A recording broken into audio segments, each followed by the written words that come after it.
tuloy po ang shooting ng Hello Love Again. Yay! Pero ibig sabihin po, hindi na muna ako makakapag-live kasi wala pong magpapak. Kasama ko po ang asawa ko na aalis and ayaw ko namang mag-antay kayong matagal. So, pagbalik ko na lang, live ulit tayo. Pero same day check out kasi aalis na naman kami papuntang New Zealand. I will miss you guys. See ya! Pagbalik ko. Hello Kathleen fans! Ito talaga ang scene na ito mga sombreros sa Hello Love Goodbye, ang pinagsilosan ni Daniel Padilla. Sabihan nyo ako, comment kayo kung hindi mga kasombreros or mag-agree ba kayo sa akin or hindi. Kasi ito yung pinaka-intimate nila na scene. Kahit nasabihin pa natin na movie lang ito mga sombreros, pero nakita mo yung girlfriend mo, naka-eksena na ganito mga sombreros. And sorry sa mga terms na gagamitin natin ito, pero torrid siya torrid na kiss ito mga sombreros, tsaka ilang segundo yung tinagal nito mga sombreros. Meron pa akong ibang secrets na i-reveal mga sombreros sa mga eksena ni na Ma'am Catherine at tsaka Sir Alden Richards mga sombreros. Maliban dito sa ito talaga yung pinagsilosan na alam natin na insecure. Marami ako napanood na videos na pag na-mention yung pangalan ni Alden Richards ay nahuhuli sa camera yung reaction ni Daniel Padilla mga sombreros. Talagang so doon pa lang nakita mo na may insecurity siya inside of his heart mga sombreros dati pa. And beyond no, comment kayo sabihan nyo kung mali ako, kung hindi ito yung pinagsilosan na eksena ni Sir Daniel Padilla dati. Di ba kasi ngayon talagang lantaran na yung status ni na Ma'am Catherine at Sir Alden. So pero dati mga sombreros no, ito talaga. Pero alam niyo ba mga sombreros na yung basurahan na ito na sa scene nila mga sombreros na unang meet up nila Joy at Ethan, may mga ketchup, may toyo. So itong kissing scene nila mga sombrero, sabi ni Kath ay amoy toyo at saka ketchup siya. Tapos sabi niya kay Alden na baka maamoy niya mabaho, ganto ganyan. So iniisip ni Kath, pero go lang sila dun sa eksena mga sombreros kasi dapat ma-perform nila. At saka isa pang revelation dito mga sombreros, yung pagsuntok ni Kath, alam niyo po ba na namaga at saka yung pasa dun sa braso ni Alden Richards mga sombreros ay talagang klarong-klaro. And hindi alam ito ni Kath until ilang days pa nang makita niya yung pasa na nagkulay violet dun sa kanang braso at may kaliwang braso ni Sir Alden. Kaya kung nakita niyo sa picture mga sombreros, pinapakita ni Sir Alden yung kanyang pasang braso or braso na may pasa mga sombreros dahil naka 7 takes sila dito mga sombreros. Hindi natin nalaman ito, pero ito no, 7 takes po. Tapos syempre parang pabibo daw si Sir Alden na unang meet up nila, unang kita nila sa eksena. Kasi sabi niya, suntukin mo na ako, parang ganun pabibo. Tsaka malakas-lakas yung Sir Alden nyo kasi nga unang meet up, tsaka syempre pabibo no, sabi niya pabibo yung term niya mga kasombreros. Tapos hindi niya alam na namamaga, parang pa may tama na pala sa loob na sige, sa lakas ba naman ng suntok nito nung nakita natin sa eksena, napakalakas ng suntok ni Kath. So yun, tapos maputi daw kasi si Sir Alden, kung kaya talagang klarong-klaro yung marka, yung kulay violet na pasa mga kasombreros. Kasi tinanong ni Catherine, nakita niya tinanong niya si ano yan, sabi nga sa para niya, kunento niya na dahil dun sa may 7 takes nila dun sa eksenang yon na sinuntok ni Kath. So yun, so parang si Ma'am Kath naman ay binibiro-biro nila nilang Joros Gamboa at saka ni Sir Jeffrey Tam na pinapakonsensya siya. Tapos yung pagtakbo at saka pawis ni Ma'am Kath mga sombreros, totoo rin po yun. Bawal daw kasi dayain, sabi ni Direk Cathy. Kung kaya ang ginawa niya, tumakbo-takbo siya, nag-Chinese garter siya. Lahat ng exercise na pwede niyang gawin mga sombreros para may ma-perform, para lumabas yung pawis niya, ay ginawa niya mga sombreros. Sala, takbo-takbo, nakakapagod talagang ginagawa niya mga sombreros. Pero she needs to do that mga sombreros. Ting update tayo mga sombreros, yung drama series or action drama series mga sombreros na very historical na Pulang Araw ni na Sir Alden, Ma'am Sanya, Barbie Forteza, Dennis Trillo at saka David Licauco mga kasombrero ay showing na po or papalabas sa Netflix starting July 26 mga kasombrero. Abangan niyo po kasi napakaganda po nito. Trailer pa lang na napanood yung trailer, napakaganda as in parang ibabalik ka dun sa time ng kumbaga pa ng digmaan dito sa Pilipinas mga kasombreros. At ang ating tula sa vlog na ito ay pinamagatan nating bigas. Mga mamamayang Pilipino, si Juan de la Cruz na ultimo ay matagal nang naghahanap ng tig 20 kilo ng bigas. Sa kaantay, mga kaldero at bulsa, pati wallet sa mahigit na 50 at 60 na kilo ng bigas ay tuluyan ng nagasgas. Mas malala pa ay 2 taon nang unti-unting nabubutas. May iilan namang nakinabang ng murang staple food from palay. Kahit nga mga palayan namin ay binaha, pasasalamat pa rin sa Diyos ay tuwi-tuwi na naming iaalay. Kasi merong natatanggap na tulong ang mga magsasakang tulad namin. Ngunit tig-20 na kilo ng bigas, umaasa pa rin at dinadalangin. May mga tao kasing hindi kayang bawasan ang takal sa pinggan ng kanin. Sabi ni Juan, huwag na daw umasang ito'y mangyayari pa dahil imposible raw ito, gaya ng mga negosyante na hindi magbabayad ng taripa. Alam ko na ang dapat gawin. Dagdagan natin ang sipag at tiyaga, pananampalataya sa Diyos at dalangin. Ito ay sigurado at 100%, lalo na kapag mataimtim. Bigas, baw. Ngayon po mga kasombrero sa ating Word of God ay mag-share po ako ng about humbleness. Paano maging humble or anong maging epekto or benefits nito sa atin mga kasambreros. Sabi dito, Psalms 147 verse 6, "The Lord lifts up the humble, He casts the wicked to the ground." Unang-una mga kasambreros ay itinataas ng Diyos ang mga nagpapakumbaba. Yun ang kumaga pa gusto niyang i-damit natin ang pagpapakumbaba gaya ng isang literal na damit mga kasambreros kasi all the time kailangan natin magpakumbaba. Sabi niya, He casts the wicked down to the ground. Yung mga wicked mga kasambreros, ito yung mga taong masama. Yung mga masamang gawa, yung mga taong walang panahon para sa Diyos. Ito po yun sila mga kasambreros. Kapag nagkakaroon sila ng panahon sa ibang bagay pero sa gawain ni Lord ay wala. Yung iniitsipwera nila yung kumbaga pa hindi nila priority ang Diyos.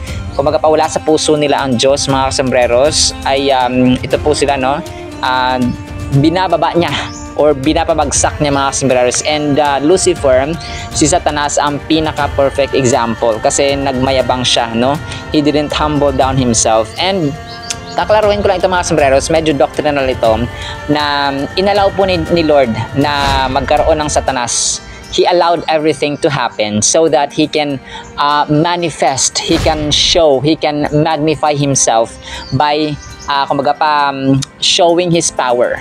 Okay? Kasi kung walang Satanas, kumbaga pa sa pelikula, kapag walang kontrabida, yung bida walang silbi. Kumbaga pa hindi maipapakita yung kanyang lakas, hindi maipapakita yung kanyang tagumpay, hindi maipapakita yung kanyang success and victory or triumph kapag walang kontrabida. 'Di ba? Sino ang tatalunin niya? Sino ang kanyang i-defeat? Sino ang kanyang ida-down? Sino ang kanyang ipababagsakin? Wala. So he cannot show to the people, to the humanity na kaya kong pabagsakin ang kahit na kumbaga pa malakas na kaaway. So kasi marami nagtatanong kung bakit may impyerno, bakit may Satanas, kung si Lord ay mabuti, bakit niya ginawa ang masama. So ganun po yun mga kasambreros. Imagine na lang po natin na ang example po ay ang pelikula. Next verse po natin ay James 4:6. Ito napakaganda ito mga kasambreros. James 4:6, "But He gives more grace. Therefore He says, God resists the proud, but gives grace to the humble." Opposite mga sombreros ng mga taong mayabang ang mga humble. So given na yun mga sombreros talaga. Sabi niya, binibigyan niya pa pala ng grasya. So that's another benefit sa mga taong mapagpakumbaba. Nagbibigay siya ng grasya. Kasi hindi mo pwedeng sabihin na humble ka sa harapan ng Panginoon pero mayabang ka sa harap ng tao. So that's hypocrisy. Hindi ka pwedeng nagmamahal sa Diyos, umibig ka sa Diyos, tapos you hate other people. No. Kailangan magkadikit yun sila mga sombreros. That is why the greatest commandments are love the Lord your God with all your heart, mind, soul, and strength. Ang pangalawa naman, love your neighbor as you love yourself. Another confirmation mga sombrero sa 1 Peter 5:6, sabi niya dito, therefore, humble yourselves under the mighty hand of God, that He may exalt you in due time.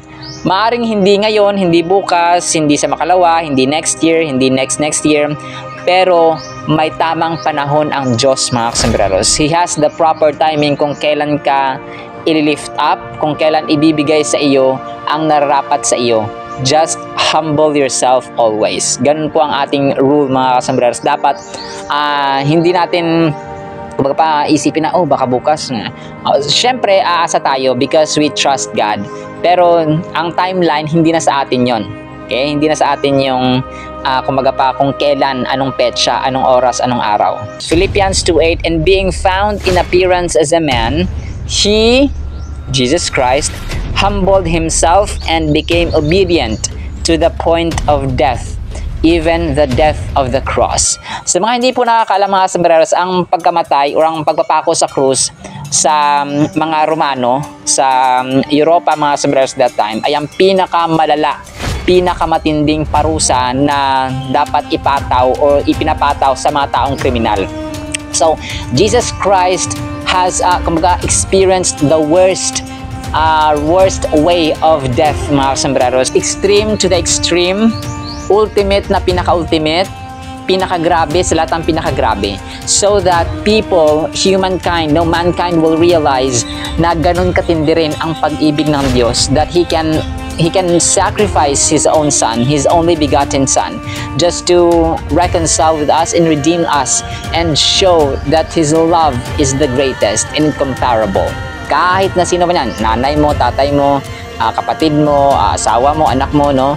But I'm not saying that this love from our family is bad, no? I'm just saying na daluyan at pinaka number one pa rin ang pag-ibig ng Diyos. Kumbaga pa level of priority, level of greatness mga sombreros na pinakadakila pa rin sa Diyos. Pangalawa lamang ang kind of love na maibibigay ng tao. Ang pag-ibig at ang obedience ay talagang magkatambal yon. Nanay mo, mahal mo yan, di ba? So susundin mo siya kung anong inuutos niya. If you just say, I love you, pero pag inutusan ka, hindi ka sumusunod sa nanay mo, sa tatay mo, or sa magulang mo, ay useless po ang pagsasabi ng I love you. So that is also the same here mga sombreros. He humbled Himself and became obedient to the point of death. He humbled Himself to the Father.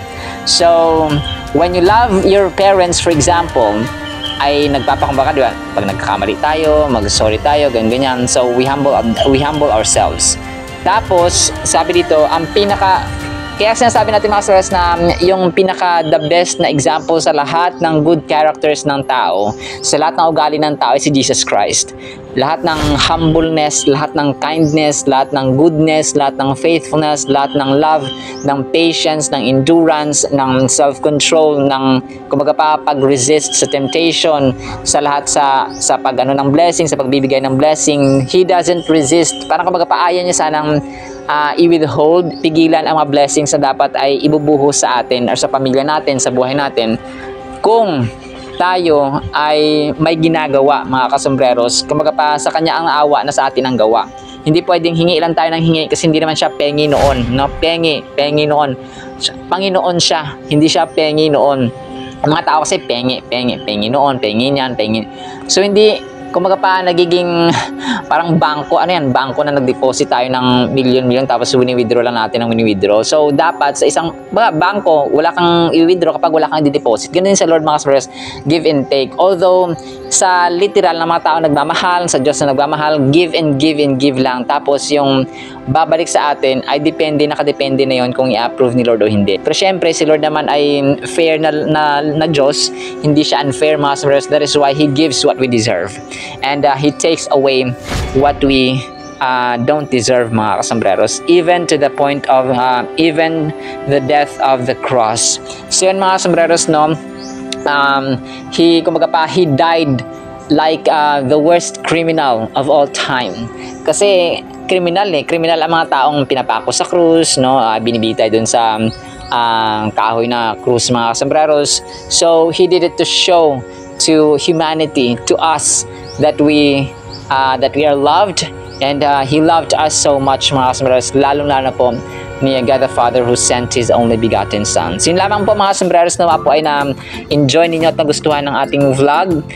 Maraming salamat again and again and again. Maraming salamat sa mga nanonood from hindi lamang dito sa Pilipinas but also sa other countries na naabot ng fever ng Kathden Love Team, mga sombreros. Nawa po ay pagpalain kayo ng ating poong may kapal, ang inyong pamilya, ang inyong kapatid, ang inyong magulang, ang inyong mga anak, ang inyong mga asawa, at ang lahat ng inyong mga kakilala sa buhay, mga kasombreros. I pray for healing sa mga nagkakasakit, financial breakthrough sa mga nahihirapan sa finances, sa pagbabayad ng bills, sa mga broken relationships, sa mga tampuhan. I pray for forgiveness, and sa mga tao na kailangan ng awa, ng understanding, ng care. I pray that the Lord will touch you and will be with you in that moments of your life so that you too can be a blessing to other people. I pray for continuous blessings to be poured out sa inyong buhay at sa inyong tahanan. Maraming salamat po. Punayin po natin ang ating buhay ng